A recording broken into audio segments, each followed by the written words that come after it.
Hey everybody, thanks for joining me here and thanks for checking out my podcast. Don't forget to subscribe to my YouTube channel and click the notification bell for new episodes. You can also find Shine Without Shame on Spotify and Apple Podcasts. My guest today is Dana Aronson. Dana is a trained clinical herbalist who takes joy in community-based hands-on learning. She focuses her studies on bioregional plants from the Pacific Northwest and intertwines them into her small practice and teachings. Dana's passions show up as setting up mobile first aid clinics, working with folks around addiction and harm reduction, as well as teaching. Dana believes in offering accessible herbal medicine and digestible herbal information so that people can feel empowered around their health. Her company, Wildkin Botanicals, was a creation that was intended to reweave our relations with plants, to remind us that nature and humans are kin. It is a reminder that plants can empower and heal us. Just dive in. Dana, thanks for joining me today. Yeah, thank you, Tiffany, for having me. Absolutely. I upfront want to say how we know each other. You are one of my teachers, my main teacher in my herbalism program that I started, of course, in the fall. And I've always enjoyed your attitude around learning and sharing what you know about the plant world and your flexibility and your compassion and your thoughtfulness. And it's been a wonderful experience to dive in with someone who is not just knowledgeable, but really cares about the human side of this whole process, as you know, caring about students and thinking about the world with, you know, compassion and sensitivity. So thank you for being you, and thank you for joining me. Thanks. Yeah, that's kind to say. You're a stellar student in so many ways. So it's cool that we can kind of bridge this gap and be in a different kind of space than outside of kind of class or school. So that's also exciting. Yes. I thought that you would be wonderful to speak to. I mean, you are easy to speak to in general, but I know through your work as an herbalist, as a clinician with your practice, you work with all kinds of people dealing with all kinds of challenges and, you know, probably from just basic health issues. And as I read in your bio, you know, people dealing with addiction or struggling with, you know, taking care of themselves in the best way possible. So I was just curious why this work for you and why do you have such a strong dedication to working with people, helping them through their troubles, their challenges, their complicated lives, which all of us have. Yeah.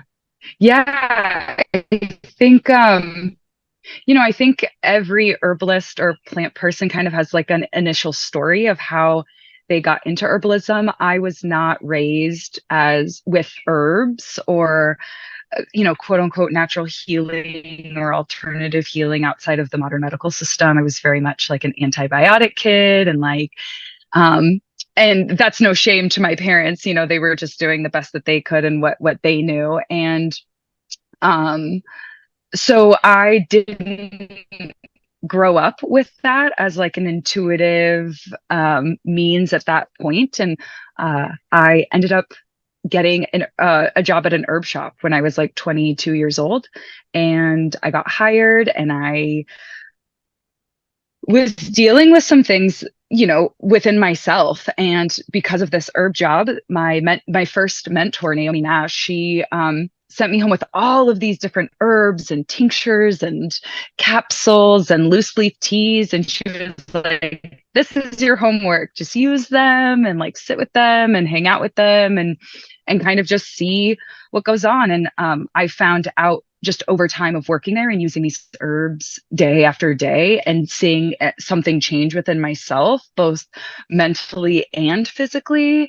And then also just experiencing people that were coming into our shop over and over, and then their stories of like, wow, this skullcap tea really did XYZ for me, or like, oh, I love this licorice root because of X, Y, and Z. And it was, there was kind of like this aha moment of like, whoa, I think this actually works. Like, I think that there's something to this. And so that was kind of my introduction, I would say, to herbal medicine and the shifts that could occur within that. And, I think just over time and working in that herb shop and then finding Berkeley Herbal Center and going into their low cost clinic and seeing an herbalist myself, and just really, I think the two pairings of like just seeing what I was seeing in the herb shop, and then also at Berkeley Herbal Center, that was called Ohlone Herbal Center back then,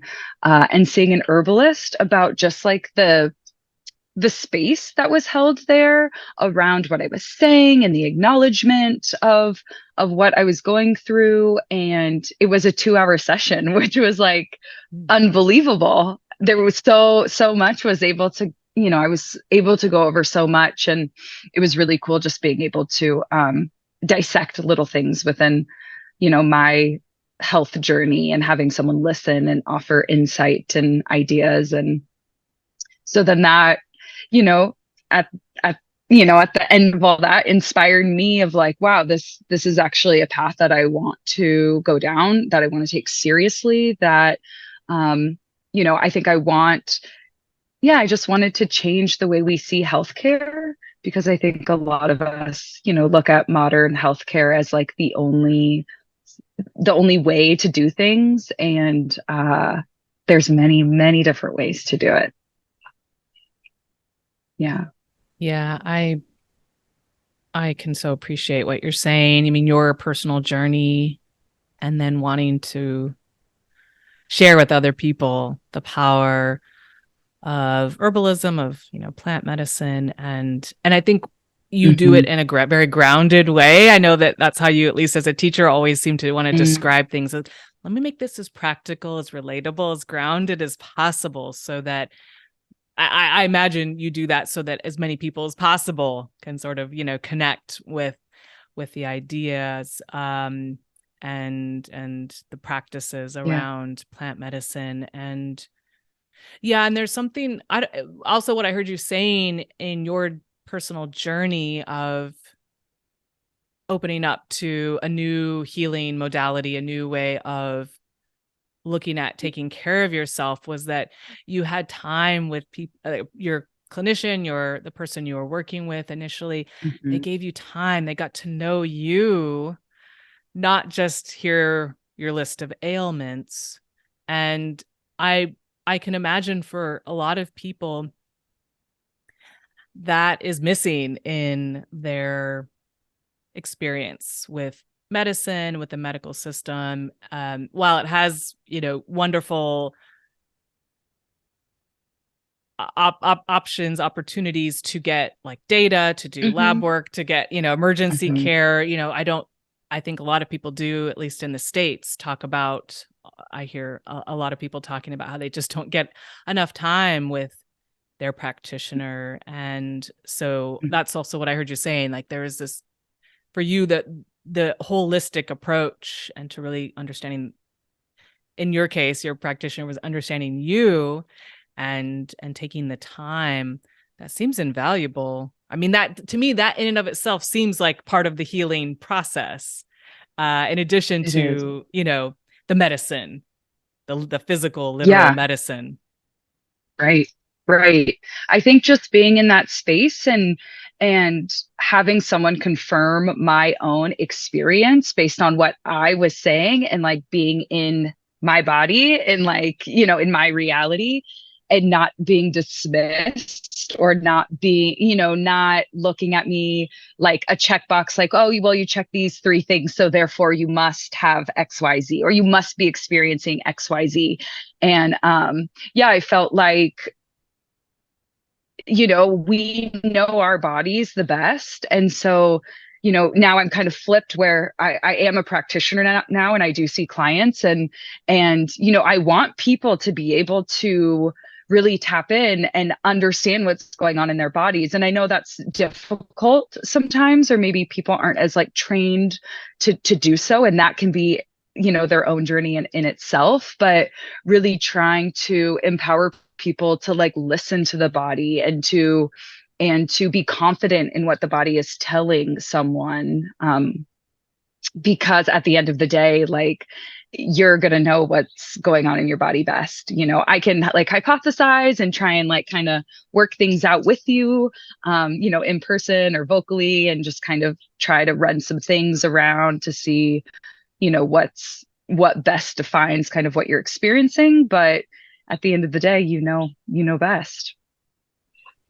Yeah, that's a much more empowering place for a client, for a quote unquote patient to walk. I mean, and I think it also, I know personally, when I've gone to practitioners who are more holistic, whatever, so many different kinds, whether it's an acupuncturist, whether it's a naturopath, so on and so forth. I know they will ask me questions in detail that I don't always get when I go to maybe my, just regular primary care medical doctor.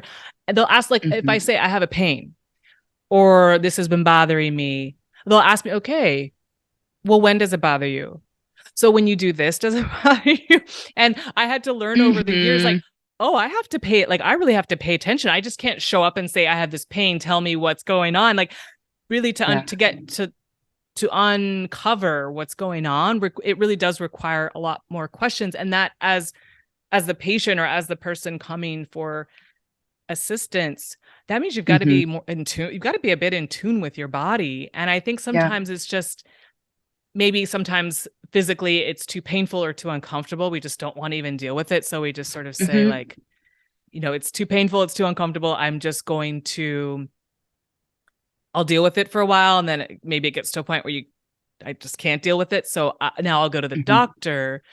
But I think sometimes there are habits that I know I formed many years ago where it was just like, okay, I don't feel well, I'm just going to tell somebody I don't feel well. But now over the more recent years, I've had to become, like you said, much more involved, because I'm living with my body. I'm walking around with it all day or sitting with it all day. I do know I have the best sense of at least what I'm experiencing, and, can describe it. But even the articulation, I've worked with people in my own practice, just like helping people like find the adjectives can be tricky, can be really tricky. And that really is such a personal process of like opening up and being vulnerable, but also I think getting in touch. Yes. Yeah. I think that's, one way we as like herbalists or quote unquote alternative practitioners kind of push that boundary a little bit, because I think because of the modern medical system and the short amount of time you get with a doctor, it can be very kind of funneled down to like, oh, you have pain, what's the scale of your pain? Oh, here's a prescription for XYZ. And I think a lot of us, and I've been in the situation too, so it's not any, there's no judgment or shame around it. It's just like really looking to someone to tell like, I've like looked at doctors to tell me what's going on, when in reality, I know what's going on. And maybe I don't have the language for it yet, but I know, our body knows. And so once you kind of jog that muscle to like kind of what you said, tap in a little bit more, find the language, we can take like accountability for like what's going on in our bodies, and understand like exactly, instead of just using a symptomatic based kind of practice, which a lot the modern medical system is based in, which has a lot of wonderful qualities to it in acute settings. But when we're talking about preventative medicine, preventative care, not medicine, preventative care, it's like, well, what do we think is causing your pain? Do we think it's inflammation? Do we think it's an injury? Do maybe it's food related? We're trying to just kind of like unpack these things where it's like, yes, we want to like we want to support your pain so it doesn't get in the way of your day and your mental health. And, we all got to live in this society, but then going deeper of like, okay, what is causing this pain? Is it an allergy? Is it inflammation? Is it, sports or, things like that, where then we can look at more of a preventative care with like supporting more of a long-term kind of care plan for pain, and also pair that with acute support for pain. Yes. It's a different approach. I mean, it's, I think there are different additional qualities that you have to bring as a practitioner to the process of working with people. And also when I hear you talking, I can't help, Dana, but think about people who are, maybe they are dealing with something physical and there's such a heavy emotional, mental component connected to that, which can be very, complex. But makes me think about, for people who are struggling with health, it could be a long-term chronic issue. It could be a short-term issue. I think sometimes there is, and maybe you see this differently, but there can sometimes be shame around feeling like something is not just wrong, but like what did I do? Like, what did I do? Or what, Yeah. why is this happening to me? Why am I not as vibrant or not as healthy as the next person? I mean, everybody's got different circumstances. Sometimes people are obviously born with, conditions and illnesses that stay with them. But, I mean, just having issues or challenges with our bodies, however minor or however major, it can, I know from personal experience, it can bring up shame in so many different ways. But I just wonder in your work, how you see people struggling with shame, and what is it, the kind of, what's at the root of, I mean, it's different for everybody, but is there a common denominator in a lot of cases that's kind of at the root of why people feel bad about themselves, about their bodies, about their health, or maybe, their struggles? Is there something that's universal, or is it, and if not, what are some of the examples maybe that you've seen with people working with them? Yeah. I think we are,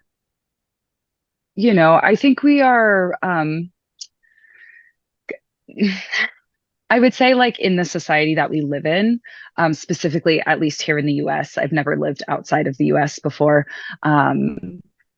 We are very much trained to want to be productive members of society, we're very defined in our doing, in our accomplishments. And so when there is health ailments, whether that is physical, emotional, mental, whether that is something that you were born with or something that has acquired over time, I think that kind of punctures the narrative of like, how can I be most productive in this society?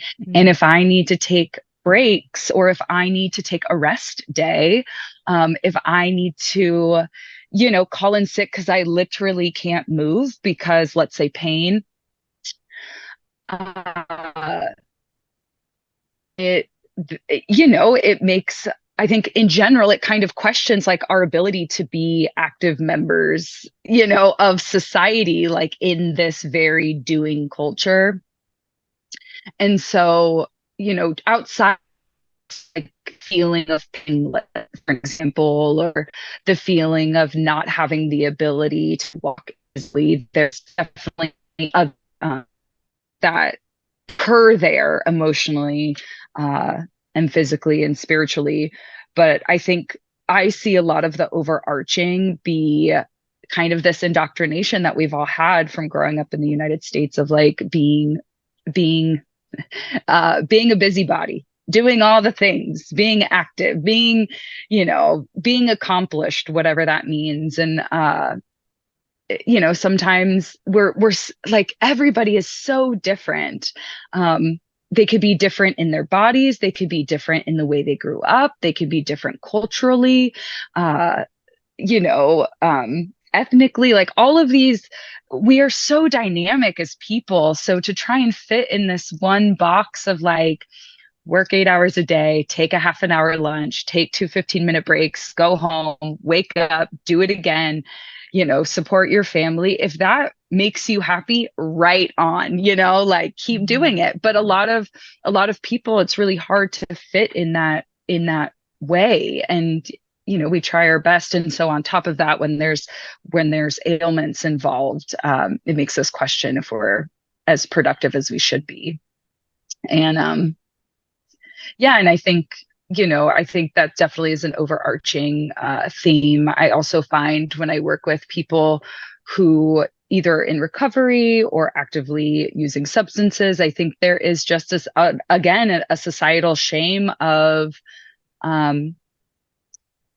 you know, if someone is using substances, like you don't care about yourself, you are living off the government, or you're just, you know, free floating, trying to live off whoever you can. You're a liar, you're a cheater, you know, all of these kind of things that our society has implemented in this way of like viewing substance use. And while some of that can be true, not all of that is true. And again, that's going to be very different depending on the person. And so again, I think that is another societal shame that we carry because of that. And I think that, you know, in the realm of addiction or addictive patterning, that can be really hard to break out of, you know, and there is definitely shame that is held because of that. That's so cool. I appreciate your distinction. You know, there's shame that we feel personally because, you know, of our perception of what it means to be a good person, to be a productive person, Yeah. to be a successful person, prosperous, so on and so forth. But then this other aspect of shame that's actually society is fostering and perpetuating toward people who are dealing with specific challenges that, you know, that have been deemed just so negative, so bad, and have such a strong stigma around it. That's interesting. That's an important distinction, and that both exist. You know, it's not all just purely personal shame that people are experiencing. And right, that is a powerful, it's a powerful energy in the world, because it's already hard enough to overcome. You know, even just saying I've got to accept that I have this health issue or this condition, and I've got to show up, and now I'm learning about it. I want to get better. And now I've got to show up to try to help myself work through it or overcome it or heal.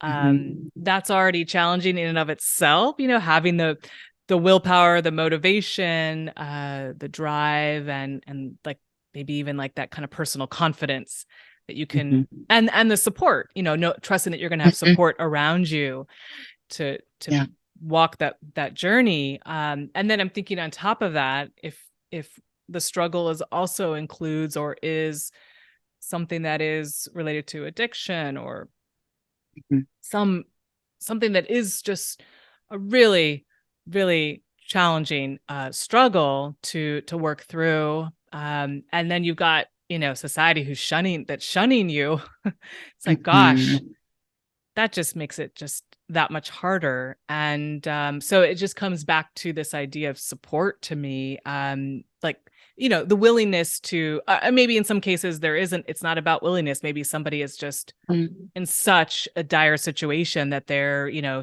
they're not even seeking help, but somebody is having to assist them because they're just, you know, they've passed out or they've overdosed in some cases. And so it's just at that point where, you know, the assistance is sort of placed upon them. But I think even if you are a person who's, I imagine if you're a person who's and I haven't had to struggle with substance or chemical addiction. I've definitely had other addictions like food, and sugar in particular, in the past. Oh boy. I mean, it's all relative, I understand, but in my own way, it was like going to be a problem for my health. But I just think, gosh, like it's just, it's a matter of what does it take to move forward? And I guess that's what I'm curious about. What are the qualities you've experienced or you've witnessed in people, or you've understood that what does it take to move forward, whether it is, addiction or substance, or just a chronic health issue that is keeping someone from thriving and from really living in their lives fully? Like what are those qualities that you've noticed that are kind of necessary? Yeah, that's a great question. I think having faith is really important. And I don't talk about faith as like believing in a God or a religion. If that is your faith, great. But just the word faith to me is just like really knowing that there is some sort of hope still, like some sort of light at the end of the tunnel, some sort of coming out the other side, even if it's like the smallest little glimpse of the light. I think if we lose faith or lose that belief that like something can get better, we maybe, things might not get better. I think it's really important to just really try and believe that there is light at the end of the tunnel. And, I've been in situations where, it's hard to see that kind of future. But I think once we lose hope, we really lose that fire to like push us forward into maybe like healing ourselves, or maybe trying to rid pain, or maybe trying to overcome grief, or whatever the case may be. I also think always remembering that we have choice as like sovereign humans. Like we have choice to say yes or no. We have choice to not deal with something one day and stay in bed and pull the covers up over our head, and that's okay. And then also knowing that we have the choice not to do that. Again, neither is good nor bad. It just is. And so I think this is also like kind of ties into like looking for a doctor to like give you all the answers to a health condition or ailment of some sort. Like we also have to understand that we have choice to move forward in our healing, in our recovery, in our relationships, in the way we experience grief, in the way, it could be as small as like our interactions at the grocery store with like the cashier. Like we always have choice to show up in the ways that we want to show up. And I think at the end of the day, it's a practice. We're not going to be perfect at it every day. We're going to say F it sometimes and just be like, I'm staying in the house and eating this cupcake and hanging out by myself. I'm not going to work on my inflammation today. I can't, I just don't have space for it today. And that's okay. But again, just realizing like I am making that choice to do that. And that's okay. And so like remembering our power in that, remembering, and really like having confidence in that. And that acquires, that takes time. And it's not as easy as it sounds. But I think we eventually can all get there, So encouraging. Yes, and I think that also taking those first steps to face a challenge, face a problem. I mean, sometimes it's an emergency and you don't really take a step. It just kind of comes to you. But right. If it's not that sort of situation, then just even like making an appointment to meet with Yeah. somebody, taking those steps to Yeah. acknowledge, okay, something's not right here. Or I Yeah. just feel so awful. I can't take it anymore. I need Yeah. to address it. I mean, Yeah. it does take some courage and just and some like you said, accountability. Yeah. And sometimes it's scary, right? Sometimes there's unknowns. Like, okay, you can tell I've got pain. I've got this. Maybe you don't sense it's anything that's terminal, but you just know, okay, this isn't cool. This isn't cool. This isn't fun. I need to deal with it. And then I know there are times when I'm thinking of a lot of like female health. There's just some things that you're like, I don't know. I'm saying but I'm really thinking the voice of, of many people dealing with their female bodies. Like, I don't know what's going on and I'm scared to find out. I'm scared, even though I don't want there to be health issues. I don't want anything to take over my life and anything, too bad to manifest that I can't roll back. But I think also that must speak to and I know you and I have had a brief conversation about this, that the way the healthcare system has and research and the model has mostly been in the past, and maybe it's changing now, the male body that's been utilized for research and then education comes off of that. But it's like, well, there can be so many different challenges and issues that females are dealing with